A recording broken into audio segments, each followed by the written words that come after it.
ये 22 दिसंबर 2022 से जो जंग लड़ी जा रही है और 23 दिसंबर 2023 को जो आपके एजुकेटिव काउंसिल में फैसले होने हैं और ये जंग की जो ताकत है और जो हमारे मसाइल एजुकेटिव काउंसिल में, चूंकि हम तो एजुकेटिव काउंसिल के मेंबर नहीं हैं, लेकिन जो एजुकेटिव काउंसिल के मेंबर हैं वो जिस अंदाज से आपके मसाइल को उठाते हैं उसी कड़ी की एक कड़ी यहाँ मौजूद है। मैं आपको एक बात बता दूं, क्या हुआ क्या अभी तो जो अंदाज था डॉक्टर मुराद साहब का, अगर उसकी आपकी आवाज में आवाज मिलाई जाए, उसने अपनी कुर्सी की फिक्र नहीं करी कि मैं आज डॉक्टर हूं, सुबह को रहूंगा या नहीं रहूंगा, लेकिन मैं इन मजलूमों की आवाज को दबने नहीं दूंगा। ये तारीफ है उसकी। राजस्थान ने, क्योंकि वो आईपीएस है, राजस्थान ने एक शोषा छोड़ा। मुराद साहब इसकी गवाही देंगे कि आपके पीरियड में अटैक लाया प्रोक्टर की तरफ कि आपके पीरियड में टेलीविजन को मकान मिले, आपने इलीगल काम किया। वो भी लाके प्रोफेसर हैं। उन्होंने कहा रजिस्ट्रार साहब आप मेरा कोई एक ऑर्डर लाके दिखाइए जिसमें मैंने टेलीविजन को अलॉटमेंट करा। उन्होंने अलॉटमेंट नहीं करा था मकान का, उन्होंने बाकायदा एक नोट शीट बनाई थी कि ये मकान गिराऊ है और इसमें किसी केयर टेकर को अगर रख दिया जाए तो इसकी कुछ जान बच जाएगी। वो उन्हें एज ए केयर टेकर उसमें उन्हें ऑक्युपाइड कराया था और उसमें ये भी लिखा था कि अगर कोई अलॉटी क्लेमेंट आएगा तो ये मकान खाली कर देगा। लेकिन चूंकि वो इतने पोशीदा हालत में थे कि टेलीविजन ने अपनी मेहनत करके उस मकान को रहने लायक बनाया। तो रजिस्ट्रार साहब, असल में रजिस्ट्रार साहब की परेशानी ये है कि वो जानते भी नहीं, वो मानते भी नहीं, क्योंकि वो सरकारी तंत्र से आए हैं। उन्हें ये नहीं मालूम है कि ये अर्ध सरकारी तंत्र है। ऑटोनोमस बॉडी जो है वो अर्ध सरकारी तंत्र है। वो डीओपीटी के भी ऑर्डर डाउनलोड करते हैं और उस पर क्लियरिफिकेशन सीख करते हैं। अरे डूब मरना चाहिए ऐसे लोग। आईपीएस आईएएस होना कोई ये जरूरी नहीं है। जैसे नसीम अहमद साहब ने कहा था कि गधे पे अगर किताबें लाद दो तो वो आलिम नहीं हो जाएगा, तो अगर आईपीएस बन गए तो कोई जरूरी नहीं है। लिटरेचर का आदमी ऐसे मफजल से कुछ सीख लो, अल्लाह उसे जन्नत नसीब करे जिसने टेलीविजन का दरवाजा खोला था, क्योंकि उसके बाद वो दरवाजा बंद हो गया था। ये मुझे मेहमान साहब के पास,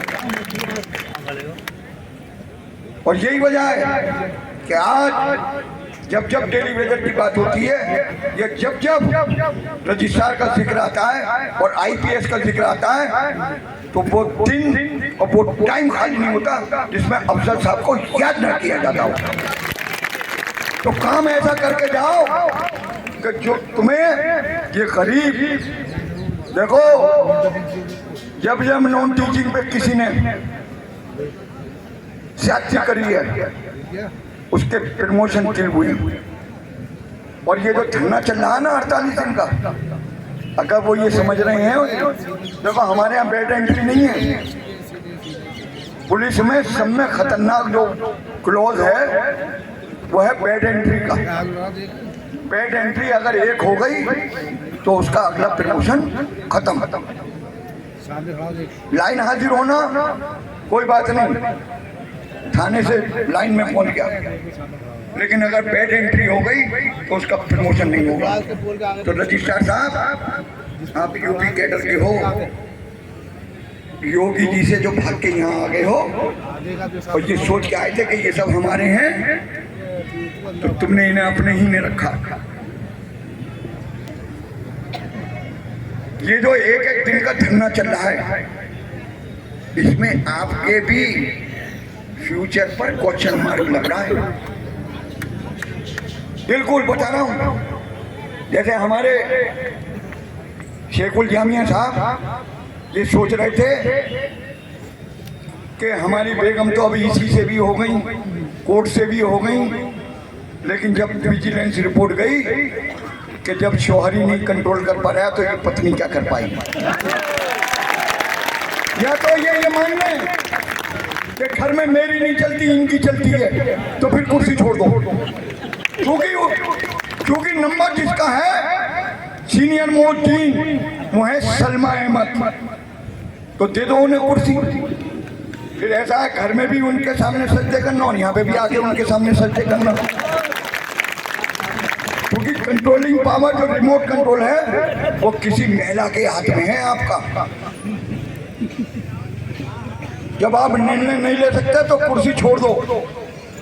और अगर ये सोच रहे थे कि ईसी और कोर्ट से चला गया तो ये एक एक धरना एक एक दिन, ऐसा नहीं है कि यहाँ सीबीआई के लोग ना हो, आईबी के लोग ना हो और लोकल इंटेलिजेंस के लोग ना हो। और अभी जो परसों मीटिंग हुई थी उसमें इंटेलिजेंस के इंस्पेक्टर को बुलाया था वाइस चांसलर साहब ने और आपकी हड़ताल के बारे में पूछा था कि क्या पोजीशन है। उन्होंने कहा 100%। गांधी ने मोर्चा ने कौन सा ताबीज दे दिया है कि एक आवाज पे लपैक। देखो हमारी ताकत आप और आपकी ताकत ये, सुन लो, ये employer teaching staff of vice chancellor के और रजिस्ट्रार और कंट्रोलर और फाइनेंस ऑफिसर के हैं, लेकिन ग्रीवेंस कमेटी में ये हमारे मेंबर हैं। तो अगर देखोगे तो इनडायरेक्ट वे में ये भी हमारे एम्प्लॉयर हैं। मैं जितनी तारीफ करूं उतनी कम है कि मुराद साहब ने परसों जो बोला है मैं बता नहीं सकता। देखिए मुनी साहब दिल्ली चले गए, वाइस चांसलर साहब और रजिस्ट्रार साहब इनसे शिकायत करते हैं। देखिए इन्होंने एक बार भी नहीं बात बताई मुझे। कभी ये कोई सोचे कि मुराद साहब ने गांधी जी को बता दिया मीटिंग कब आ रही है। मेरा मुवक्किल अंदर है, वो बताता है कि मीटिंग में क्या क्या हो रहा है। उन्होंने ये कहा कि आप नॉन टीचिंग के धरने को संबोधित करते हो, एड्रेस करते हो। अगर झूठ हो तो अभी जूते से मेरी जूते खाली कर देना, पूछो इनसे। इन्होंने ये कहा कि बिल्कुल करेंगे और बार बार करेंगे, क्योंकि जब आप जानते नहीं, मानते नहीं और सुनते नहीं तो हम बार बार जाके बोलेंगे। कब तक नहीं सुनोगे? इंशाअल्लाह ताला हमें अल्लाह की जात पे पूरा यकीन है और नीचे हमें इन पर यकीन है कि हमारे जो मसाइल, चूंकि इन्हीं के सब में ज़्यादा लेटर आपके सिलसिले में मुराद साहब ने लिखे, सब में ज़्यादा। और जो अभी लेटर दिया गया है स्पेशल इसी का, आपने धरने में आके हमसे कहा था कि गांधी भाई और कमेटी के लोगों आज ही हमारी तरफ से लेटर जाएगा स्पेशल इसी only for non teaching staff. लेकिन इन्होंने क्या करा, उसमें गंगा को आना भागीरथी के सब लगा दिया, उसमें 4 आइटम अपने भी घुसे, समझे। तो मेरी आपसे एक गुजारिश है, और उसमें झूठ बोलता है कि ऐसे नहीं ऐसे। हम आपको पूरे डॉक्यूमेंट अपनी चार्टर ऑफ डिमांड के पॉइंट वाइज वो पेपर दे देंगे और हम आपको ये भी बता देंगे कि फाइनेंस ऑफिसर इस इशू पे क्या कहेगा और उसका क्या जवाब होगा। Documentary evidence. हमारी बस आपसे एक गुजारिश है कि हाई पावर कमेटी की रिपोर्ट एजुकेटिव काउंसिल सर्वसम्मति से पास करे और उसमें मिनट्स में, देखिए ये मिनट्स बदल देते हैं। आप जद्दोजहद कर रहे हैं, इन्होंने पीए अपॉइंट कर रखे हैं, चाहे वो रजिस्ट्रार साहब का पीए हो, वाइस चांसलर साहब का पीए हो या काउंसिल सेक्शन में बहाउद्दीन साहब हो। हाउस में उन्हें बैठा लिए, क्योंकि रजिस्ट्रार आपके मिनट्स रिकॉर्ड नहीं करता, वो अपने हिसाब से रिकॉर्ड करता है।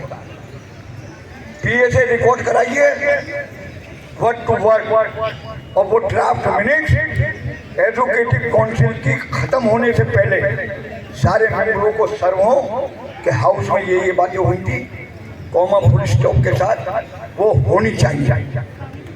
अगर आप उसको ओके कर दें तो आप फाइनल, और सबके साइन होने चाहिए ड्राफ्ट मिनट्स पर, हाउस के अंदर ही सबके साइन होने चाहिए।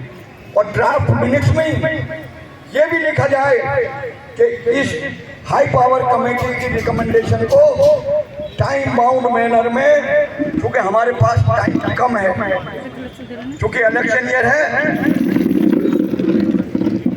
दिल्ली की सरकार का चुनाव होना है, तो हमारे पास टाइम भी कम है। तो विद इन, क्योंकि डाटा सब चीज तैयार है, इनके पास एलिजिबिलिटी क्राइटेरिया मौजूद है, आपको सिर्फ उस मिनट्स में ये लिखना है कि with in 30 days in time bound manner the screening committee should be, और शुड भी नहीं होना चाहिए, क्योंकि ये शुड भी में घुसड़ देंगे। ये जब मे बी को कर देते हैं, ये मे बी, मैं आपको एक किस्सा सुनाऊं। मुराद साहब ज्वाइंट सेक्रेटरी MHRD का टेलीफोन आता है और उसमें ये लिखा जाता है टेलीफोन कि बोनस नहीं दिया जाएगा, तो टेलीफोन पे ही बोनस कट गया, टेलीफोन पे ही, कोई डॉक्यूमेंट्री एविडेंस नहीं। सरकार का निर्देश आया, इन्होंने फौरन मान लिया और 2 साल